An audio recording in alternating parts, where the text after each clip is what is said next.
And you might imagine that since our technology is evolving on a 3-year timescale, exponentially, so the car that I'm driving right now is so much better than the car that existed 3 years ago.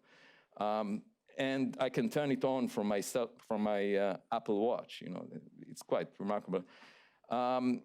And if you think about it, in 1,000 years, we won't be able to recognize the technologies that we are developing. And think about another civilization that had 1 million years or 1 billion years. Obviously, to us, whatever we find, any piece of equipment, would look just like a cell phone that is brought to the attention of a caveman. The caveman would look at it and say, oh, that looks like a polished piece of rock. I don't really know what it is. And indeed, most of my colleagues said that the Oumuamua, this object, is a rock. But clearly, we will be shocked once we find some piece of equipment from another civilization, and we ourselves are sending out equipment out of the solar system. So what I would like to speak about in the next few minutes is about breaking the walls of the solar system. Here is the sun, the Earth. The Earth is just at the right distance where liquid water and the chemistry of life could exist. Mars is also at the appropriate distance. So Earth is our home, but only for a while, and we know why. Part of the problem is once a civilization develops advanced technologies, it also develops the means for its own destruction. So we could imagine a nuclear war. We don't need to imagine, we are already destroying our environment, right? And so an interesting question is, how long will it take before Earth is not habitable anymore? And it's quite possible that out there are lots of dead civilizations. And to me, the most interesting thing to do would be to do space archaeology, which is similar to digging into the ground, except you dig into space and you search for relics, for burnt out surfaces of planets, for artifacts on other planets. So that's an interesting future frontier, finding relics of dead civilizations out there. But we know that eventually the internal threats, self-inflicted wounds, will change our planet. And of course, there are external threats from impact of big rocks, you know, the same type of a rock that killed the dinosaurs. They saw this rock coming in, they couldn't do much about it. Maybe we can do something about it, deflecting it, and people are talking about it. If we want to propel ourselves out of Earth, I mean, obviously all our eggs are in one basket right now. Everything we care about is right here, except for the ashes of Clyde Tombaugh that discovered Pluto. They were taken by the New Horizons mission. So he is the only person that is actually going out of the solar system. The rest of us are stuck here on Earth, and if we want to improve our prospects for longevity, we might as well contemplate going elsewhere, and maybe not humans, because we are not suited for space, maybe sending out robots with artificial intelligence and 3D printers, so they can print whatever we want elsewhere out of the raw materials. But an interesting point is that you probably are familiar with this thought experiment that Einstein had, where he realized that if you cut loose the cable that holds an elevator and you are inside an elevator and you let the elevator fall together with you, you don't feel the force of gravity for a while until you hit the ground, right? But for a while, there is no force acting on your legs because the elevator is falling together with you. So it feels in the elevator as if there is no gravity, you're floating. And vice versa, if you have a spacecraft that without any gravity that is pushing you at the same gravitational acceleration that we feel on the ground, 1g, and you know that pilots sometimes maneuver at 10g, that's the most that our body can tolerate. But 1g is what we feel right now in this room. So in principle, you will have the same sense if you board a spacecraft that is pushing you or accelerating you at 1g. It's exactly the same feeling as we have in this room. You don't need gravity. So gravity and acceleration are equivalent. And the interesting coincidence is that if you take 1g, which is comfortable, and you accelerate yourself for 1 year, you reach the speed of light. It's an interesting coincidence. So staying on such a surface for a year, where this surface is giving you the sense of 1g because there are rockets pushing this surface, will bring you to the speed of light. And at this acceleration, you can cross the entire universe in 25 years. How is that possible? The universe is huge. It's not 25 light years long. It's much bigger than that. It's billions of light years. So how can we traverse the universe in 25 years? It's because of Einstein's theory of special relativity. Time will tick much slower in our frame of reference as we approach the speed of light. So in our lifetime, we can cross the universe. If we can only build a rocket that will keep accelerating us for 25 years, and the amount of fuel you need for that is perhaps the entire mass of the Milky Way galaxy. So it's not practical in any way, but just to give you a sense. You know, by now we have information about many planets that are potentially habitable, that travel agencies can advertise as a place to go to. It will just take a while because, I mean, these places might have life as we know it because they have the correct surface temperature, these planets, and liquid water may be there, but for that you need also an atmosphere, because if you take ice and warm it up in vacuum, it goes to gas. So you need an atmosphere, an atmospheric pressure that will keep it liquid, because, for example, Mars doesn't have an atmosphere, so there is no liquid water on the surface, even though the temperature is okay. And in order to keep the atmosphere, you need roughly the mass of the Earth, okay? And the good news is that about a quarter of all the stars have these conditions. So it's not a rare thing. We shouldn't think about ourselves as special. That's my main message. I tell that to my freshman seminar students. Looking at the sky should make you modest, okay? It's natural for people to think that they're special, because when I saw my daughters when they were infants, they thought the world centers on them. And when did they mature? They matured when they went out to the street and saw other kids, just like them or even better in some ways. We as a civilization will mature once we go to our cosmic street and see other civilizations out there and realize that we are not unique. Thinking that we are unique is arrogance. And of course, you know, people that claim we shouldn't go out to the cosmic street, we shouldn't let's not talk about extraterrestrial civilizations, are just like a kid that decides to stay at home because his or her family members are talking nonsense. Who cares about what science fiction writers write? There is a reality out there, and if extraterrestrial civilizations are out there, it doesn't really matter what people say on Twitter. That's irrelevant. You know, if this object was an equipment, it is what it is. And people forget about that. They often think that, you know, it really matters what people think. What people think doesn't matter. The church put Galileo in house arrest for saying that the earth moves around the sun. They tried to force him to say that the sun moves around the earth. Did that change anything? The earth still moved around the sun. Who cares what they do to Galileo? So that's the important point about science, that evidence is the key factor. We want to figure out what the world is about, not try to be liked on Twitter. That's not the issue.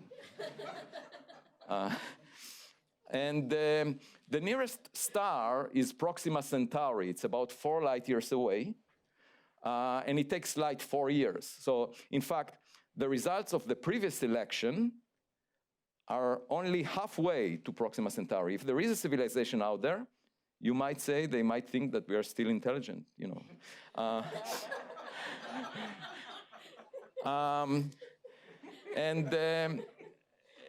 This star, Proxima Centauri, has roughly 1/10 of the mass of the sun, 12% of the mass of the sun, and it would live for 1,000 times longer than the sun, about trillions of years. And it has a planet in the habitable zone around it that is 20 times closer to the star than we are from the sun. And it would be interesting to figure out whether this habitable planet has life on it. Now, in order to reach this planet within our lifetime and take a photograph of what's going on its surface, whether it has oceans or desert, you would want the spacecraft to reach there within 20 years. So that means that it would have to move at least a fifth of the speed of light.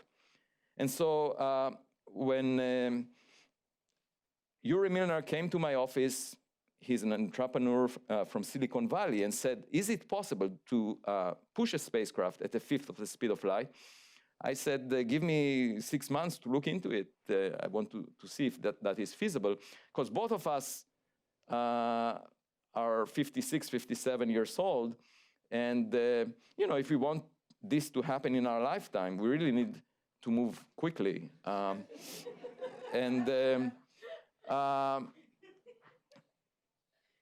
there were other habitable planets that were found since then.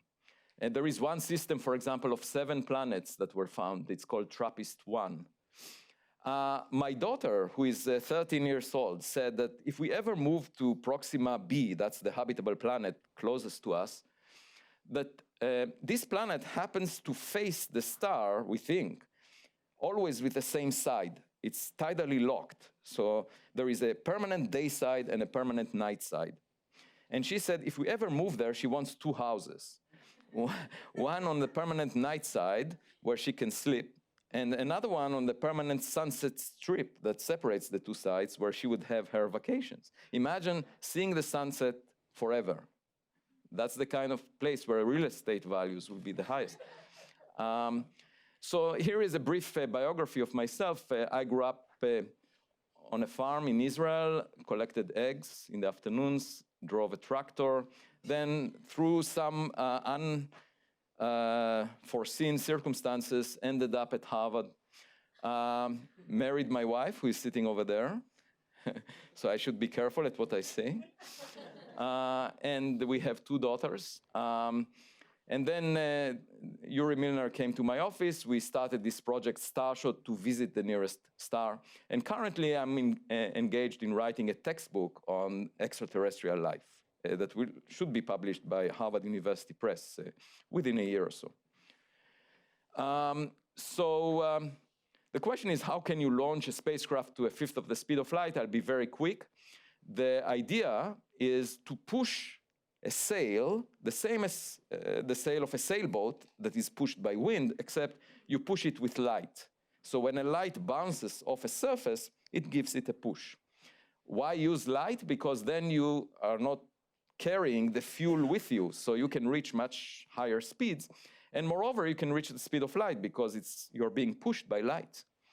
So that was the solution, a very powerful laser that is pushing on a very lightweight payload, roughly the weight of a gram that you find in the heart of a cell phone. That includes, and here is the concept. The concept is to have many small beams that shine laser light on a sail that is released above the atmosphere so that it doesn't get the friction of the atmosphere. And then with a powerful laser beam, push on this light sail over a few minutes. And this light sail will cross a distance during this time of a few minutes, a distance 5 times longer than the distance to the moon, and reach a fifth of the speed of light in the direction of Proxima Centauri b. And it will be equipped with a camera, navigation device, communication device, and eventually reach the target, and hopefully we'll find a habitable planet. And send us photographs. Now, it will take 4 years for these photographs to get back to us. And this is the imaginary planet that we will take photographs of. It has some green stuff on it that is particularly appealing. And then send us these photographs. And hopefully, we will be able to then learn more about this planet, something that we cannot learn at a distance. So that's the concept. And of course, there are many challenges, technological challenges I will not get into. One of the biggest ones has to do with policy, because the same powerful laser beam can be used for other purposes, as you can imagine. And so one has to make sure that this is viewed as a scientific project. And so let me skip the details. And the plans is in the first decade to do research and development and develop the necessary technologies, and then later on construct the launcher. And what I wanted to mention is the fact that, that I advocate cosmic modesty, as I mentioned. And, in the past, if you look at these paintings of emperors and kings that were usually males, very sort of proud of themselves, and they were proud of themselves because they conquered a piece of land on the surface of the Earth. Now, how big of an accomplishment can that be? Well, there are 10 to the power 20 planets like the Earth in the observable volume of the universe. These are more planets than grains of sand on all beaches on Earth. So for an emperor or a king to be proud, I mean, it's similar to an ant hugging a grain of sand on the landscape of a huge beach. It's really not impressive. And just think about it, how many people were proud of themselves over the history of humans for the wrong reasons. Now, how can we move into space? Of course, we can send robots, as I mentioned, with artificial intelligence and 3D printers. And an interesting question is whether we will find such things in our direction. And Oumuamua, this object that was discovered by a telescope in Hawaii, Mount Haleakala on Maui, and that's why it got this name, Oumuamua, which in Hawaiian means a scout, a messenger from far away. This object is very peculiar. We infer that it's at least 10 times longer than it is wide. We don't have a photograph of it. It's at least 3 times more elongated than any object we have seen in the solar system. It's shiny, and most amazingly, it deviated from an orbit shaped just by the sun's gravity. And we don't see a cometary tail, we don't see any gases around it that could give it that push.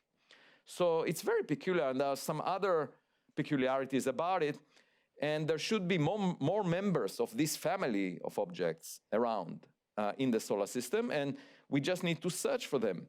And in the next one that comes around, we will examine in great detail. Of course, the first one, this is the first visitor, astronomers said, oh, we know what it is. It's a comet, it's an asteroid, it's something of this type. Who cares? So they just dedicated maybe 5 days to monitoring this object, which is a crime. They should have put much more attention to it. Hopefully next time they will. And that's one of the purposes I'm speaking about, its peculiarity. And I should tell you that scientists that I respect, many of them told me privately that something is really weird about this object, but they were not willing to put this statement in any paper or publicly.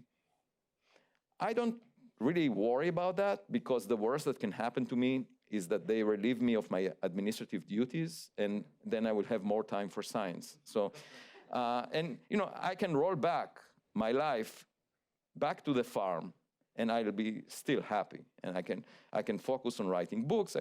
So I have no problem speaking what I believe is the truth without worrying about the consequences. There are other ways to search for extraterrestrial civilizations. I don't have time to discuss them in detail. One example is, if you take the city of Tokyo and just put it at the edge of the solar system, we will be able to detect it with our best telescopes. So we can search for artificial light, for example. And we can search for oxygen in the atmospheres of planets, other planets, indicating primitive forms of life, but we can also search for industrial pollution, indicating not so intelligent, but technological civilizations. And it could be intentional if you want to warm up a planet that is otherwise too cold. And there is this paradox that Fermi brought up about 70 years ago. Where is everybody? If there are civilizations out there, why don't we see them? And one answer that I like is because most of them are dead. And by looking at them, we can learn an important lesson to get our act together and behave better than they did so that we avoid the same fate. So I think there is an educational aspect to searching for other civilizations. Doing space archaeology. And my hope is that indeed we will get our act together as a result of that. And another hope that I have is that once we exit the solar system, we'll get a message, welcome to the Interstellar Club. We will find that there is a lot of traffic out there. Thank you.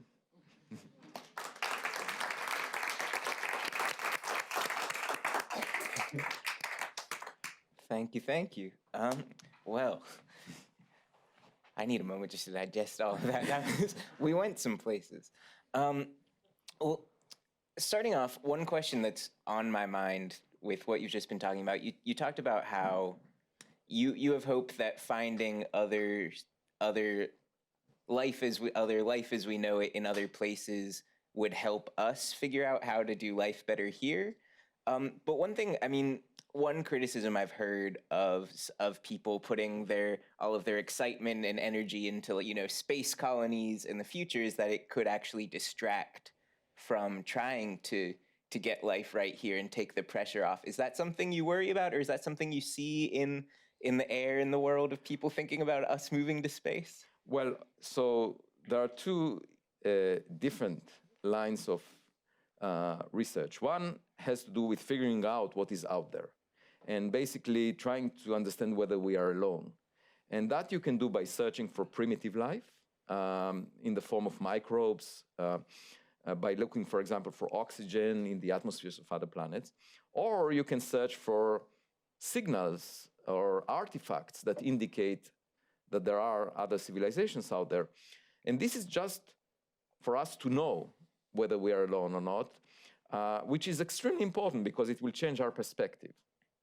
But there is a separate track which is more practical as to what do we want to move away from Earth and how do we want to go into space? And do we want to move into Mars, for example, and establish a colony like Jeff Bezos and Elon Musk are talking about?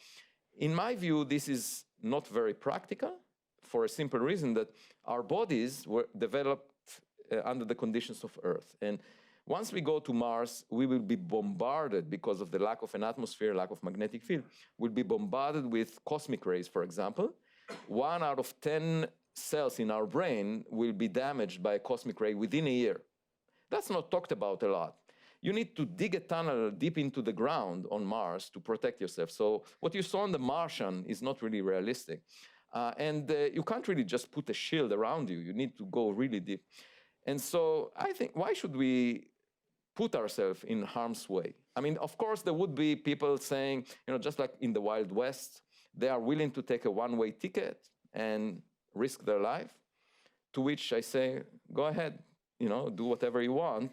It's your life. But it's not a long-term colony that I can envision, at least in the foreseeable future. What I think we should contemplate is sending equipment that would reproduce what we want elsewhere, okay? And so out of the raw materials there, and perhaps prepare the ground for us to move into those places later. So first step in going to Mars would be to modify it in a way that will be hospitable to us, and using robots. And by the way, robots are already used now to replace humans in building, in construction sites here on Earth. So it's not out there. So we develop technologies right now that we can apply to space. And in terms of your question, I think space always motivated people to think big. For example, during the Apollo program, there were lots of byproducts that benefited society. And we should always dream, arguing that we should think about practical concerns here on Earth, that we should always be worried, like nonstop 24 hours a day about Brexit, just because one nation doesn't get along or does want to do something with another nation. These are issues that you might want to be concerned about, but it doesn't uplift the spirits of people. It doesn't really give them a reason to really, dream big and do something different. And I think space does that, okay? And the fact that we didn't have a second Apollo program affected science and technology in a way. So we have to think big because that would help us lift ourselves.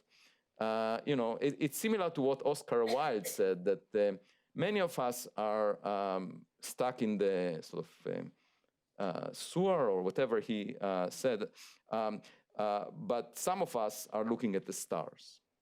Okay, so we have difficult conditions here on Earth, but let's dream about something better. And I think the future is really in space, because one way or another, conditions here will get worse. Either because we have a nuclear war, we change the climate, or there would be an impact of an asteroid, or within less than 1 billion years, the sun will warm up too much so that it will boil off the oceans. So in the long term, we have to move somewhere. There is no doubt about it. And just saying, let's not think about it, to me is the same as the argument that people in a cave made when they said, let's just sculpt all the stones that we have, and that will pretty much be the technology of the future. Let's just work on sculpting stones, the Stone Age. And the only reason that we are much better off now is because we didn't limit ourselves to stones. Now, why wouldn't you limit yourself to stones? Because you start to get a bigger picture about the world and have aspirations for doing something bigger than that. And there must have been a caveman saying, let's do something different. Now, this first caveman was probably disregarded, suffered significantly for daring to suggest doing something else. But I do think that we make progress because we think differently about our life, and it's just a different dimension. It's just realizing that this surface, two-dimensional surface that we sit on, it's so tiny and insignificant in the big scheme of things, and there is so much out there that when we look down and think about the politics of the day and the arguments we have with each other, we are really limiting ourselves. It's just like putting blinders on ourselves, and let's think big.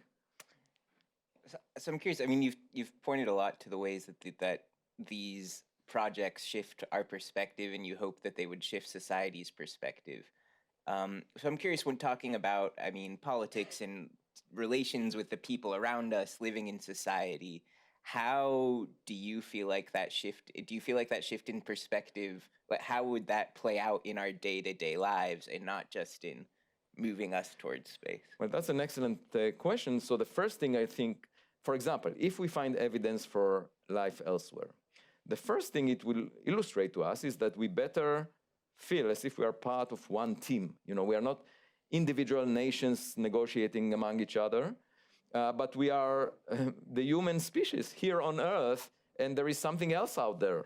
Okay, so once you realize that, you feel more as part of one family, the human family. And moreover, I think it will open up a lot of interesting questions about religion, culture, politics, economics, because you would start thinking about how to use for the benefit of society what you know about space. And you can excavate objects in space, get some minerals that are very expensive here. By the way, does anyone know where this gold in my wedding band, where did it come from? Do you know? So 2 years ago, we figured out that gold, the astronomers figured out that gold is made in a collision of two neutron stars. A neutron star is a star of the mass of the sun, roughly the size of Boston, 12 kilometers in radius.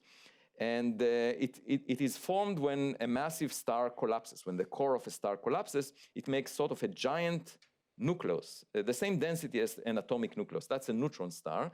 When two such neutron stars collide, they splash some of the neutron matter that then makes, among other things, gold atoms. So when after this discovery that we realized this must be the source based on an event that was detected in gravitational waves a couple of years ago by the LIGO experiment, I started thinking, so we tend to appreciate the value of gold because it's rare. And the same is true about uranium. It's also rare and it's produced in the same events. All these heavy elements are produced there. And what happens to a civilization that happened to be born close to a site where two neutron stars collided? There would be much more gold than uranium there, all the bad things, all the things that people are greedy about here. Then we better not establish contact with such a civilization because for them, nuclear weapons would be quite easy to manufacture. So I'm curious, you were mentioning earlier, since your paper about Umeamea, is that? Oumuamua. Oumuamua, I'm sorry, thank you. You've gotten a lot of media attention, and it sounds like that's not the first round of attention you've gotten for some of the things you've published on. I'm curious if there's anything that's surprised you in how your interactions with the media have gone on, and in particular, if there's anything that you feel like frequently gets misunderstood. Well, it was completely unexpected, I should say, orders of magnitude more than I experienced before. So prior to that, the routine was, I write a paper that looks interesting to some people. Some reporters, especially of science magazines, pay attention to it and write either a blog or ask me questions. And eventually, there are some viewers of that, and I get some additional reports and so forth. Now, on this paper, we didn't plan a press release. We basically had a paragraph saying maybe this is a piece of a technological equipment that came from another civilization. We tried to explain why we contemplate that. The paper was accepted for publication within 3 days in one of the most prestigious journals in astrophysics, which is a record. I mean, usually it takes weeks. And then the editor writes me an email saying, you might consider having a press release on this one. Now, I actually tried to suggest it to our press office, to other. They were not sure that it's worth publicizing. And by the time, we just didn't have a chance to react. And then a couple of bloggers wrote about it. And then within a couple of days, I had 4 television crews in my office one morning, just before I had to go on a trip to Berlin to a conference, The Falling Walls. And there was a TV crew waiting for me at home when I was about to go to the airport. They came through the door, and I said, why don't you have a seat in the kitchen? They said, no, we just want your answer to the following question. Do you think there are extraterrestrial civilizations? And then it appeared in the evening news. So, and then I went to the taxi, got to the airport, got to Berlin. I had in my inbox, when I got there, messages from Good Morning America, CBS This Morning, and a pile of radio and TV requests. And when I was there, it was nonstop. Like people would, I didn't have time even to eat. And there was one time when there were so many reporters interested, and that's in Germany. So many reporters interested from television, radio, or newspapers that they put all of them in one room, and it was sort of like what you see often in politics, kind of. And I'm not used to it. I didn't plan for it. Now, the way I reacted was to use it as a platform to explain the scientific process, that in science, most of the time, you have uncertainty. You don't know for sure something. And some of my colleagues said, in that case, we shouldn't come out with any statement. We should figure out the answer and only then come out of the room and speak to the public. And to that I say, this is the reason why the populist movements that you find think of scientists as part of the elite, because scientists do not communicate the process. If we were to show that it's a human endeavor, just like when a plumber comes to my home and tries to fix a pipe, he or she looks at what's wrong with the pipe, tries to figure out the problem, and then fixes it. A scientific process is similar. We are trying to get as much evidence as possible, just like a detective, figuring out from all the possibilities around what is the most likely explanation. And most of the time, we don't have enough evidence, so we have multiple possibilities. We shouldn't take any possibility off the table until we have evidence to rule it out. And if this object looks so anomalous, so peculiar, the possibility that it's an artifact of another civilization should not be taken off the table just because there is science fiction literature. I mean, who cares? Let's consider that possibility and rule it out with more data on this object or on other objects. And that was the message I tried to convey, that the scientific process very often involves proposing explanations to anomalies and then ruling out one by one all the explanations until the one that survives is believable. And when the public would see that, then scientists would become much more credible, because it would look as if anyone with all this evidence would reach the same conclusion. And you should believe the conclusion, because when the scientists agree among themselves, it must mean that there is a lot of evidence for it. And without showing that part of doing science, I think we're missing an opportunity, first, to explain to the public the scientific process, which is extremely important because the public funds science. But it's also important to attract young kids to science, because kids seeing this say, oh, really? Yeah, that's really exciting. You know, we can try to figure out something, and at first we don't know, and then we have some uncertainty, and eventually we figure it out. And this looks exciting. This is just like what you do when you're a kid, you know? And if I manage to bring one kid somewhere into science as a result of this media coverage, I'm satisfied. I mean, my goal was mainly to communicate the way science is done, but also to argue that my colleagues should be more open-minded. We shouldn't rule out, we shouldn't leave things off the table just because of prejudice. We know that it led us in the wrong direction in the past. And I can give you an example. In 1952, there was a guy named, an astronomer named Otto Struve. He wrote a paper saying, let's imagine what happens if you take Jupiter and bring it closer to the sun. If it's close enough so that it orbits the sun every few days, it will basically move the sun back and forth in a way that we can measure. So why don't we search if other stars have a Jupiter close to them?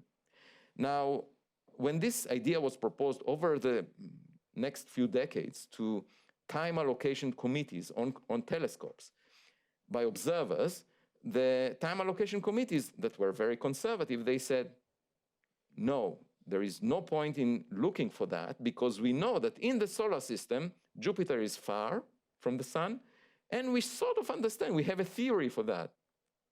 So there is no point to search for something that we don't expect. It's a waste of telescope time.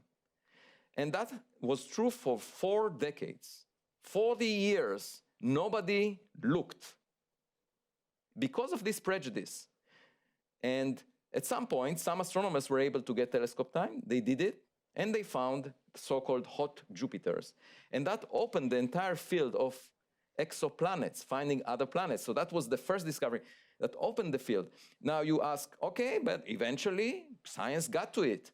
The problem is these 40 years. Science is not efficient when you have a prejudice. You know, when you say the sun moves around the earth, and you know it to be true because you see the sun moving, but someone else is trying to argue otherwise, you suppress that person, you know, physically. You are basically reducing the efficiency of scientific inquiry. And by having a prejudice, we are losing opportunities to make discoveries. If you're not expecting anything unexpected, then you will never discover something unexpected. That's my problem. Interesting. So one thing I've been thinking about as you were talking, so those kinds of discoveries about the planets, about the nature of, you know, the universe at large, our place in space and time.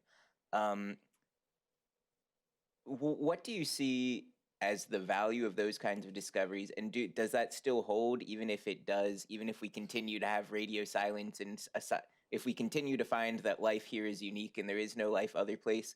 Do you feel like there still is a lot of value in thinking in these big scales of space and time and spending our time looking way across the universe? Yes, I do think that a null result, a negative result, not finding anything, has information content.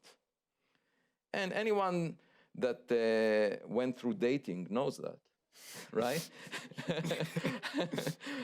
So if we find that we are alone, that means a lot, because it means that we should really take good care of our future. We are the only intelligent species.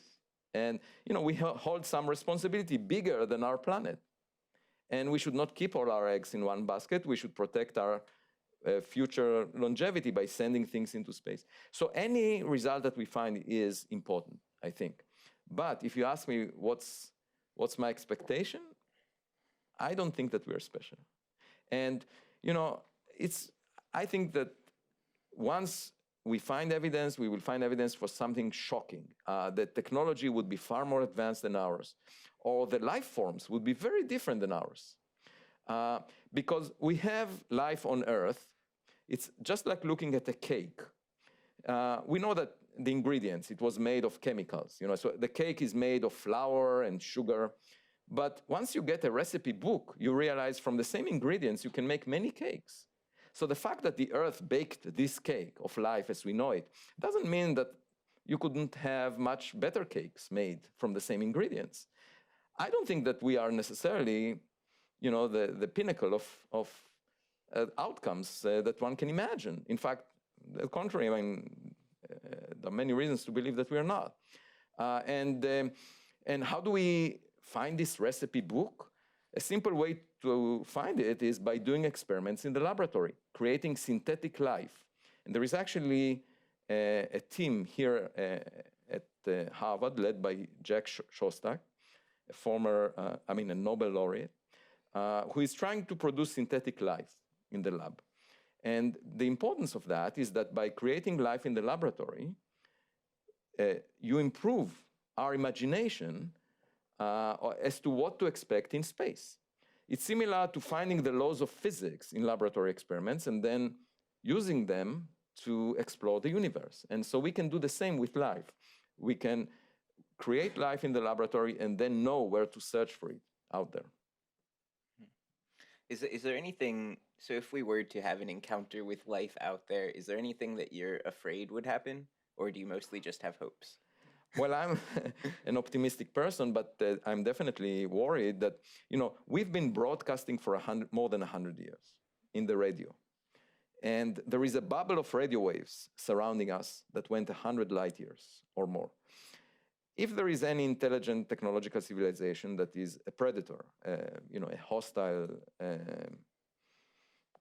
colonizing civilization, that is worried about us, we will hear from them. But they may not care about us if we look rather primitive as we are, and they might say, well, it's just like walking down the street and, you see ants on the pavement and you don't worry about them. If you step on one, that's okay, who cares? You just move on.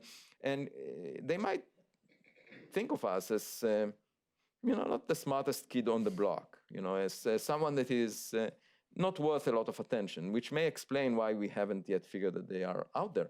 But the good thing is that we have the technology right now that we didn't have 50 years ago to search and to recognize if something is out there. And we should be open-minded. And I think we might be surprised. So it's really exciting. And I think we should listen. We should not speak at first. We have been speaking for a while. That shows lack of intelligence. And by the way, there is this syndrome in kids that the kids that think that they're the most intelligent are usually not. Okay? And so you can draw your own conclusion about our civilization. But we should definitely collect as much information as possible so that we do the right thing. So one thing that trying to think about humanity with some humility, it reminded me, I actually have a friend who recently wrote an article that was talking about like humanity, civilization, capitalism as a virus.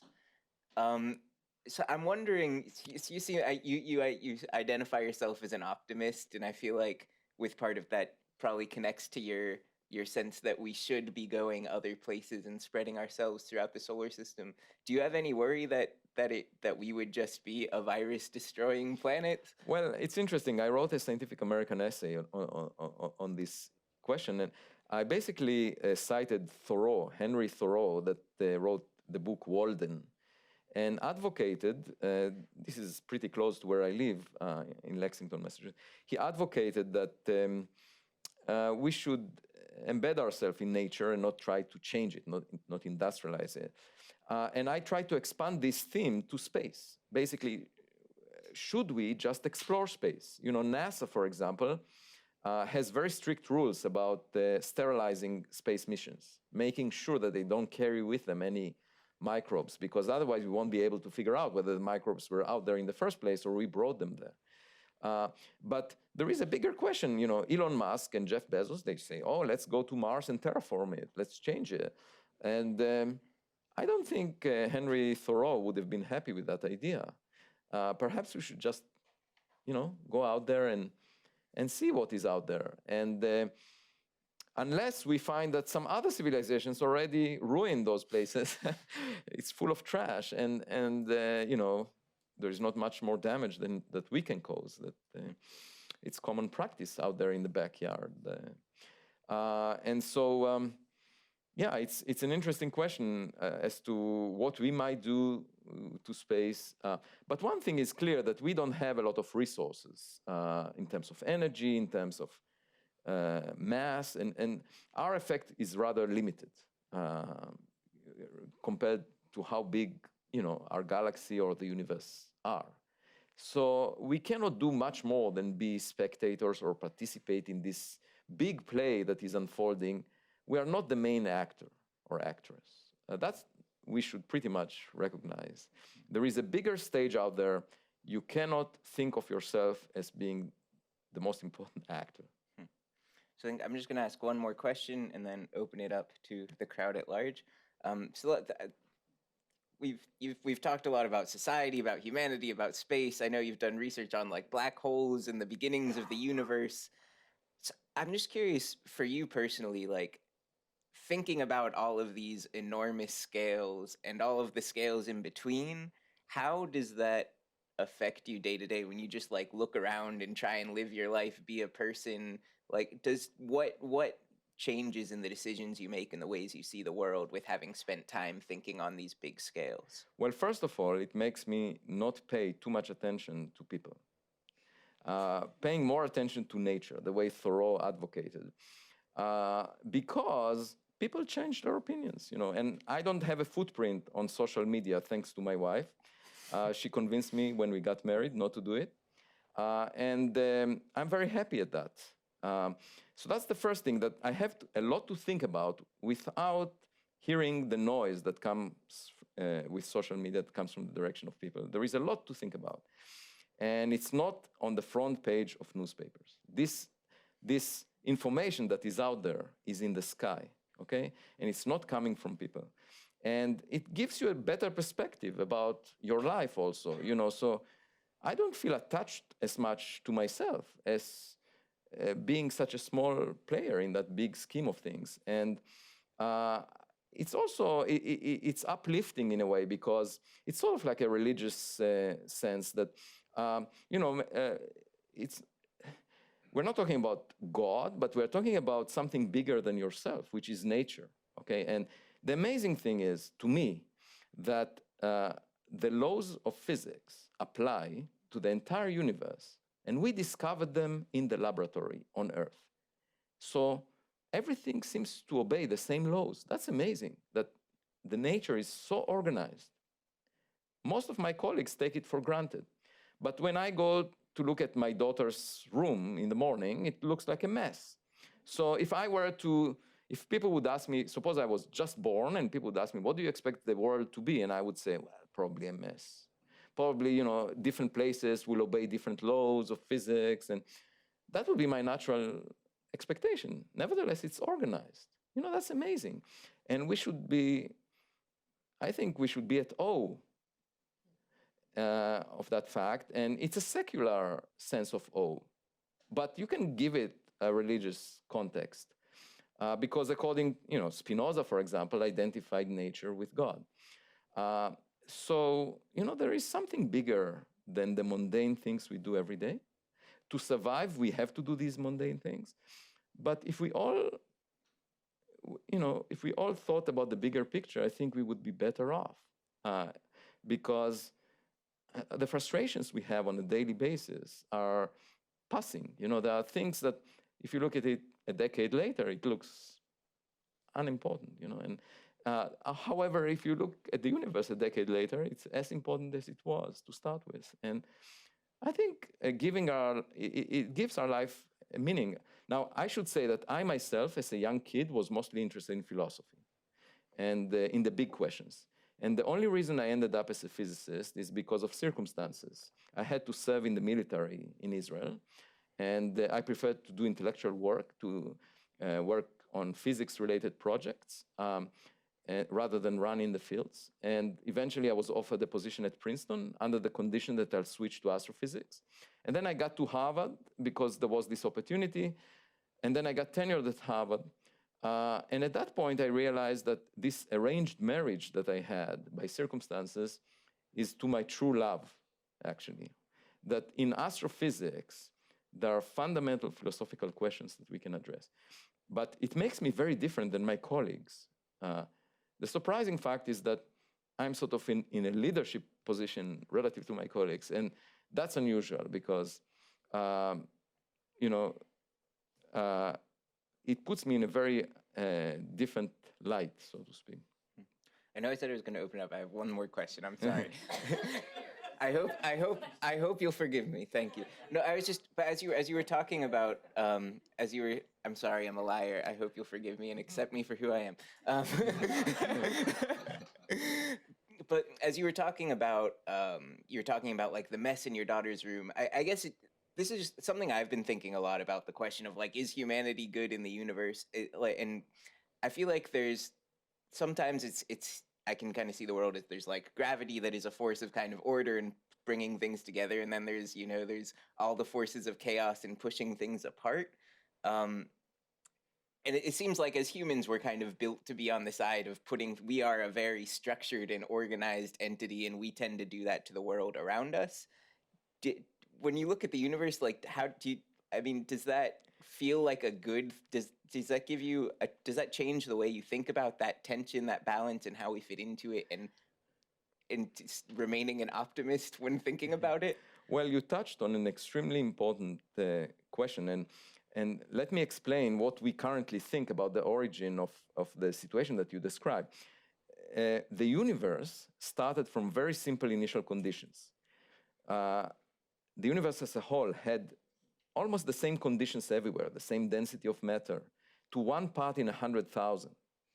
And there is a popular theory attempting to explain that called inflation, cosmic inflation. There was an early period where the universe started from a tiny little region that was inflated, and then the conditions were the same everywhere, because initially they were all associated with the same tiny region that you start from. And that explains why the initial conditions were very special, that they were the same everywhere, the universe is looking organized. And then what happened after that is that there were tiny differences between different parts of the universe, just due to fluctuations of the vacuum, due to quantum mechanics. And as a result of gravity, this force that brings things together, regions that were slightly denser than average collapsed upon themselves and made galaxies like the Milky Way, that later made stars like the sun, around which there was some debris of matter left over that made planets like the Earth. And on the surface of which there was liquid water, and the chemistry of life started, and it organized molecules to the form of life as we know it. And so gravity helped make these objects that are bound gravitationally, like the Earth, on the surface of which chemistry started and made us. And indeed, this introduces variety into the universe, because different people look different, the density of air is different than the density of this table, and so forth. And it's all due to the force of gravity that brought things together in different ways. At the same time, the initial conditions of the universe are responsible for a lot of our history that is so special and organized. And so understanding the origins of life, for example, is a whole field by itself, and my textbook is trying to address it. That part of the story is not fully understood, but the part that has to do with the beginning of the universe, we have a lot of information about it. Was simpler in a way. We're trying to understand that as well. And you are touching on very important scientific questions. And you can imagine a universe that started differently, that would look very different. You can imagine a universe that wouldn't have the force of gravity, and then there wouldn't be life in it the way we see it. Why is there gravity, or why did the universe start this way? We don't really know. And the way I see science is as an island of knowledge in a sea of ignorance. Unlike the picture that is portrayed by textbooks that try to tell you, we know a lot. We don't know a lot. We have an island of knowledge in a vast ocean of ignorance, and scientists are trying to increase the landmass of this island. And that's exciting, but we are still pretty ignorant, All right, questions? Mary, first hand up. I was just really interested, since you mentioned religion earlier. When we get in contact with somebody else, do you think we'll become more or less religious, and what would that look like? Well, that's an interesting question. Michael Smerconish from CNN asked a variant on this question when he spoke with me. He said, what should we hope for? Should we hope for that this civilization is religious or not religious? I mean, you can think that if they are religious, perhaps they have a better ethical conduct, maybe, or maybe not. If you look at human history, there were periods of time. And so it's a difficult question, actually. And also the impact on our religions, whether by seeing that we are not alone, whether, we feel less unique. So right now we feel as the only son or daughter of God, kind of, like all the attention is on us. It's just like this kid that grew up in a family, a single kid, and everyone looks. But if we find another kid out there, what does it say about us? What does it say about God, That's an important question. Now, I'm sure that religious people will have different opinions on that, and many of them would say, oh, it's not in conflict with anything. It's fine, that's perfectly fine. But it clearly changes some of the rituals because, for example, in Judaism, you're supposed to do certain things in relation to the calendar here on Earth. And what do you do when you go to space? That's not obvious. You have to face Jerusalem, let's say, but let's say you're on another planet. So should you face Jerusalem? And then if the planet spins, then you have to change your orientation. And so, it changes your perspective once you realize that, that Earth is not everything. Yes, Maya? So you talk about other life and that we have to look for another planet to see if there's other life there. And I was just wondering if the possibilities are infinite. Isn't that a very human-centric way of looking for another life? Because we're looking for another planet who has water and stuff like that. And isn't other life, especially you said like how ants look at humans, aren't there infinite other ways of life as well? I don't know, maybe between different dimensions, or I don't know. Well, this is an excellent question. And what we imagine very often is what we have witnessed or seen. Our imagination is limited by our experience. And therefore, we would search first for life as we know it. But doing laboratory experiments and producing synthetic life can expand our imagination, for example. And for example, it may be possible to have life in a different liquid, not necessarily in water, maybe in ammonia or something else. And also other forms of life. As I said, you can bake different cakes with the same ingredients. And it's not clear that whether the DNA structure that we see here is the only way that life can exist in.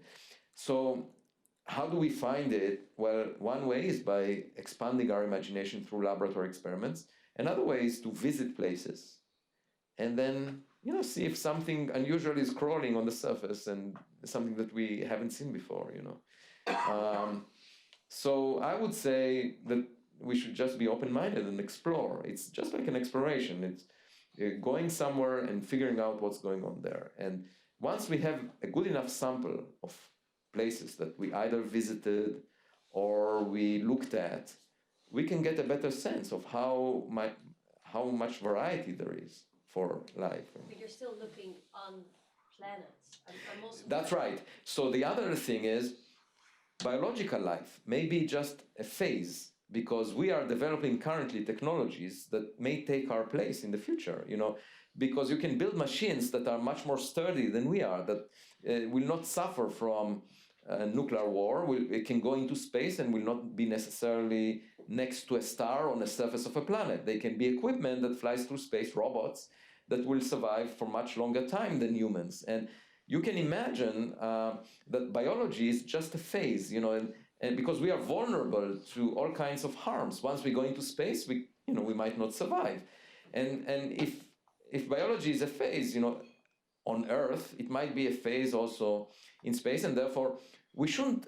So astronomers are looking for life on planets, but I completely agree with you that it may well be that the first evidence will not be on planets. It would be something floating in space that is not a planet, especially if it's artificially made. If there is lots of space debris out there, it might be a message in a bottle kind of situation where when I go on vacation, I often like to walk on a beach with my daughters and look at seashells that were swept ashore. And every now and then you see a plastic bottle that is of artificial origin.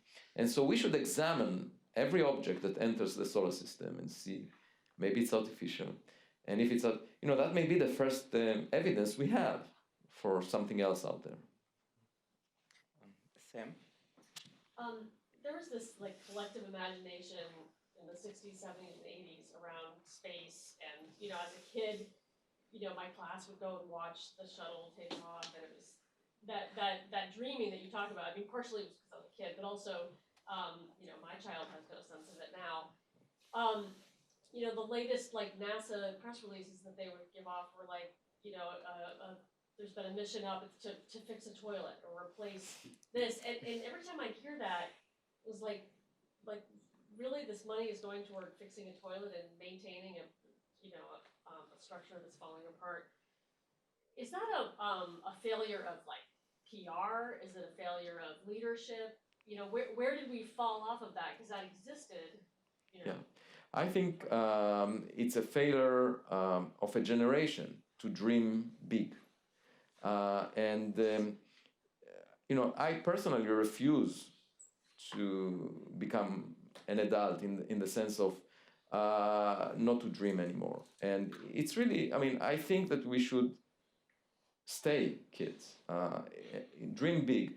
And you see that technology brings us very far, these days, and it can bring us much farther in the future. And part of the problem why we haven't dreamt big for a generation could be that because of the leadership, could be because of practical concerns. People said, let's take care of more mundane problems here on Earth. And part of it is bureaucracy, that you build institutions that are very bureaucratic. They consume a lot of funds, but never dream. They basically, they develop a lot of fat, administrative fat. And one way to dream is to be mobile, to be able to think about things that are different from the past. And bureaucracies or administrations often don't do that, either because they're worried about the short term, that they want their budget to be approved for the next year, or because for political reasons they prefer not to get into any friction with anyone, and so you're not obviously, if you want to dream big, there would be a lot of naysayers, people that say, no, we have a problem to fix. We have to fix the toilet. We have to do something. And there would be people that prefer not to go big because it takes money away from other things that they would like to use it for, and for self-interest. And so there will always be resistance, but as a society, we should moderate that resistance and open up the path for innovation. Because everyone recognizes that in the business world, innovation, I find the innovation to be much more prominent in the business world than in academia, for example, because in the business world, people are motivated by profit. So there are think tanks, there are places where, people just are allowed to dream because the leaders of these businesses recognize the fact that if you let a group of brilliant people think big and not be restricted to a particular task, they might come up with the next breakthrough. And we should not just have that for the sake of profit, we should have that for the sake of promoting science more broadly and for the intellectual health of the country. And I think we really need that. I think, and the reason I say that is when we announced Breakthrough Starshot, for example, we got thousands of emails of people saying, this is great. Since the Apollo mission, we haven't heard much about the dreams in space. And these dreams should be different than just using space for a commercial purpose or using space for military purposes or, building a space force. It's not so much national security. It's more about, moving to the next phase in our development, intellectual development. Pete? Hi, thanks. I have two questions. The second's a yes or no, though.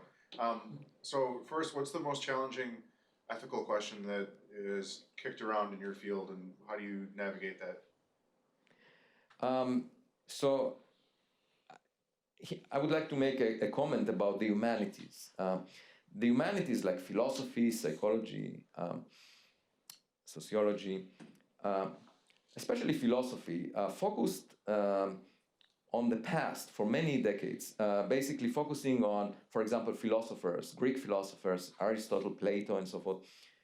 I think there is a lot to think about in terms of advanced technologies in the future that raises ethical, philosophical questions of the humanities. I think the humanities should be of the future, not of the past, because, for example, genetic engineering, there are many ethical issues about what type of changes should we be allowed to make to the human genome, whether society should design the qualities of people within it. There are issues to do with privacy of data, with how to let computer systems decide about medical treatments to people, ethical. So, and if a person gets the wrong treatment, who do you blame? Do you blame the software developers, those that you put them in jail because there was a bug in the program? Or if it's a self-learning machine, do you attribute the blame to the machine? So there are lots of issues related to the interface between humans and machines. And by machines, I mean the advanced technologies that we are developing. And I do think that broadly, the humanities have a very important role because they would represent the human aspect of the interface between humans and machines. And there is a very exciting frontier to be occupied by the humanities, which is to advise the people that develop these technologies about how to handle them. And we already faced an issue with privacy and social media, okay? And partly it's because people embarked on this frontier without thinking about the ethical consequences. And I think the lesson from that is that more people from the humanities need to be engaged in the risks from advanced technologies. They are sort of like the canary in a coal mine, the people from the humanities. They should alert us to the risks and they have imagination to imagine reality in a different way than it is. And the people that develop the technologies do not have these skills necessarily. So I do think that ethics is very important in the context of advanced technology, artificial intelligence, machine learning, genetic engineering. And also, if we find life out there, there would be a lot of issues that touch on the humanities. Right now, astronomy is about finding dead things, like stars, galaxies. But in the future, it might involve finding living things. And there, ethical issues will come into play. And so I do think that the humanities have a bright future ahead, if you ask me.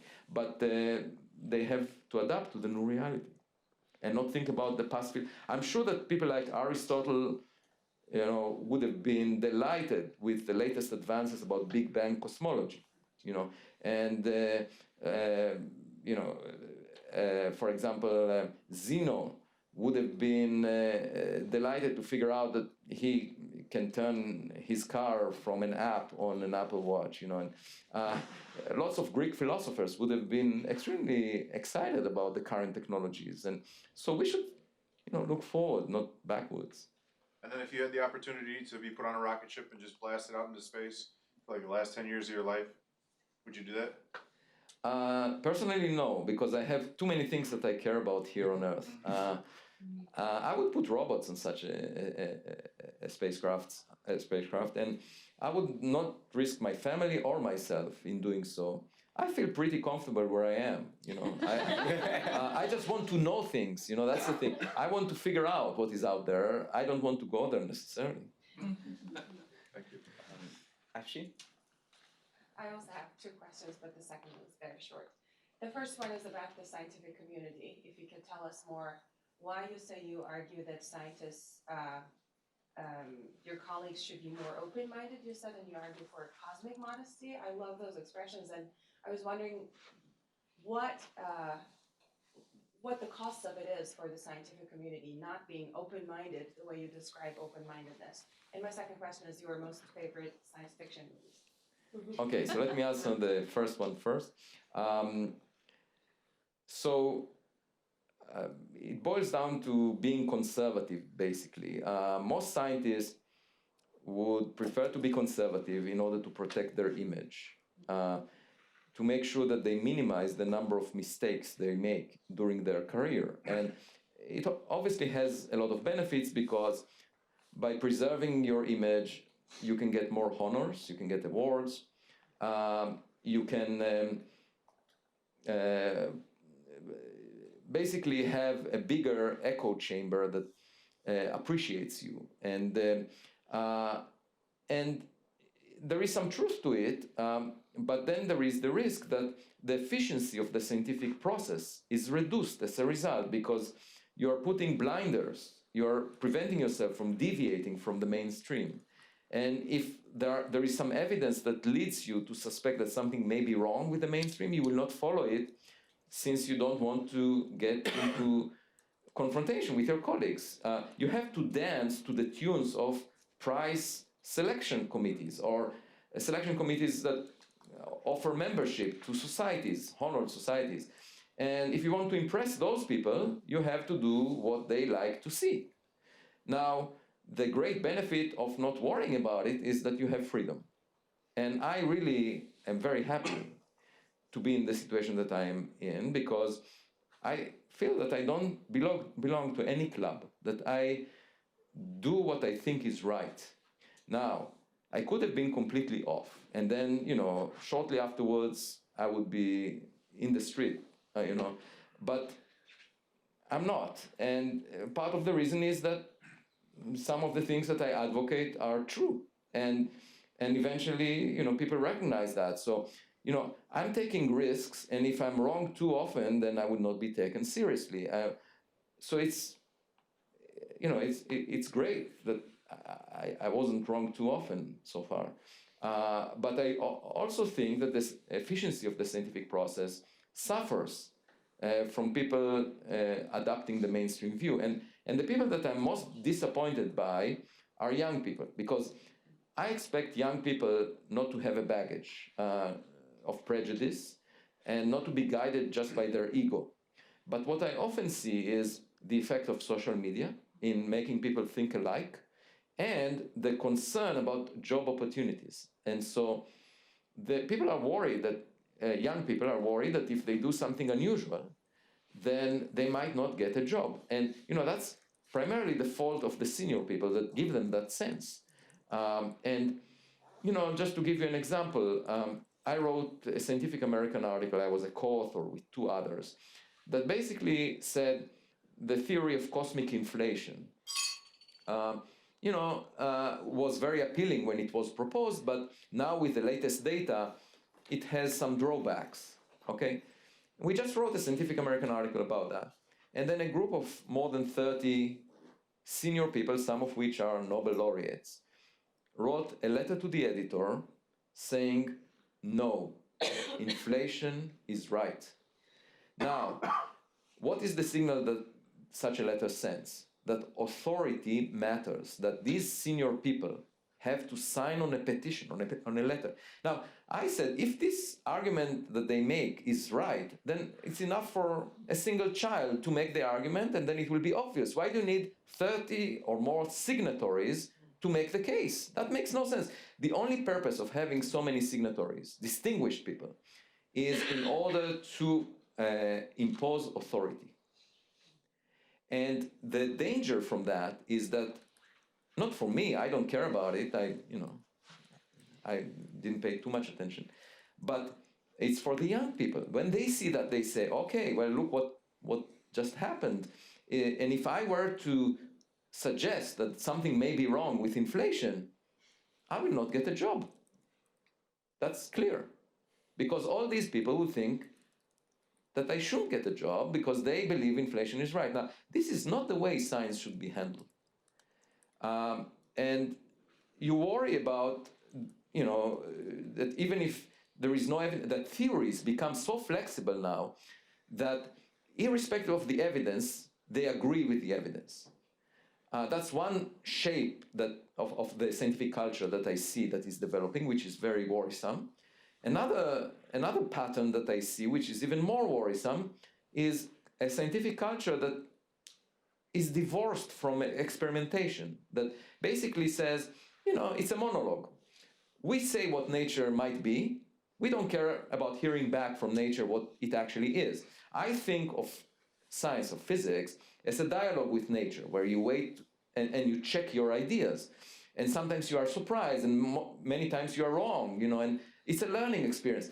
But if you say it's a monologue, we have a mathematical formulation that allows us to tell that you can unify quantum mechanics and gravity in the form of string theory, and it's mathematically extremely appealing, and I don't really care that we have no direct evidence for it. And frankly, even if in my lifetime or in 1,000 years there would be no evidence, I still think string theory is correct, which is an opinion that I hear. Then I get very worried about that because, every morning when I come from my home to work, I live in Lexington, I pass near the mansion of Charles Ponzi. And how did he get to buy this mansion? He basically told people, if you give me your money, I'll make more of it, irrespective of what the stock market does.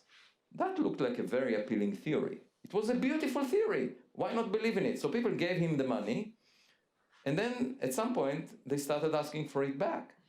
At that point, he was put in jail.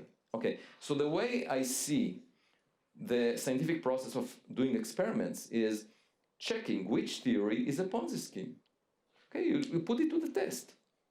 I mean, the Ponzi idea was wonderful. Who would not like to believe it? But let's see if it's practical. And whoever resists experimentation is basically, maybe advocating something that is not real. And, I think just like doctors make the Hippocratic Oath, physicists should make the Galilean Oath, which says that at least one idea that they work on will be tested during their lifetime. Now, why do I say during their lifetime? Because you have to hold them accountable. If they say it will be tested in 200 years, they can get prizes and say we are leading the frontiers of physics, appear on PBS and say, look, this theory is wonderful, it's mathematically sophisticated. By the way, we are the smartest physicists, and not only that, we are leading physics.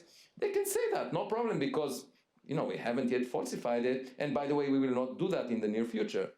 But I don't think, I think the learning experience that we are going through in science is founded on the interaction with nature.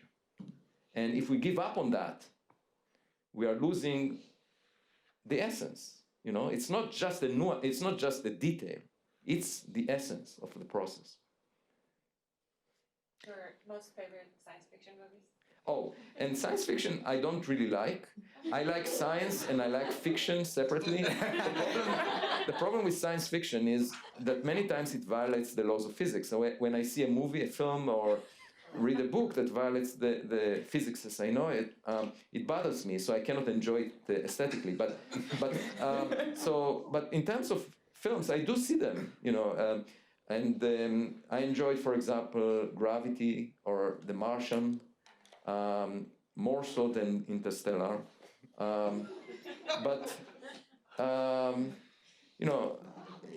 Some people argue that science fiction is really serving a very important purpose because it expands our imagination. And as long as that is not violating the laws of physics, I'm fine with it. All right, I think we have time for one last question. Show. Okay, so two. First is a quick one. Will in my kid's lifetime there will be commercial flights to space? Yes or no? Yes. Great, excellent. And the second question, it's very hard to do science journalism. Do you have any tips on how to do it right? Right. So for example, nowadays the scientific papers appear before publication on archives, and now, for example, I don't need to make a press release. My papers are read by science journalists, and they get in touch with me whenever something is of interest. But as a science journalist, you have to figure out how to filter those papers that are first reliable and second interesting. And it's sometimes not non-trivial. So if you have some knowledge of the field, it helps because you can judge for yourself. And otherwise, you can get the advice of people, experts. So you might ask someone, what do you think about this? And based on that, decide if it's worth pursuing. And I think it's really important to show the way science is done and explain that, under many circumstances, we have uncertainty in the process, but that's what makes it exciting. And once we figure something out, it should be celebrated. It should be a great big celebration because we figured something out. So if most scientists say that climate is changing, that's an exceptional and unusual situation because most of the time scientists do not agree with each other. And that should be made clear. Otherwise, if the public just sees the outcome, then the public doesn't recognize, the process. And I don't think scientific work as being detached from the regular human activity, as being more noble or, superior. I think any person can be a scientist if you explain things well enough. And just like any person can be a plumber, in principle. It's just natural to think about the world and try to figure it out. And unfortunately, after we go beyond a certain age, people tell us to stop asking questions. Some people pretend that they know more than they actually do. And that's what muddies the water. And people making claims that are not substantiated and not admitting mistakes when they are made. And if we will all be honest, I think that would serve science better, serve society better, and base our conclusions on evidence. That should be the ultimate thing. We pay too much attention to people. We should pay more attention to evidence. And that's I think the important purpose of a science journalist to make it clear that it's all about evidence and that we make progress, you know. All right. Well, I think we're out of time. If you have lingering questions, hopefully you might be able to stay around for a minute if people want to come up and ask. But I just want to thank everyone here for coming along on this journey, and thank you so much for taking us to the edge of space and time and science and possibility. Thank you.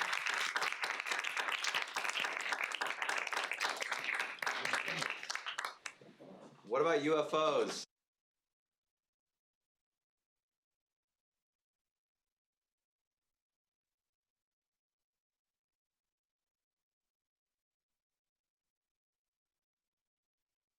So if any of the earlier reports was right, we would have seen clear evidence for it, well above the scientific threshold of believability. And so the fact that it's always on the borderline, that it's never clear, means that either it's military activity that tracks technology always, right? So if it's if it's humans doing it, it will always be on the borderline of being detectable if people are trying to hide it. Or it's our imagination, it's illusions, it's something else. I think there is no reason that we are being monitored. I think that we're not sufficiently interesting to... and also I think that governments are not sufficiently competent to hide such things. Yeah.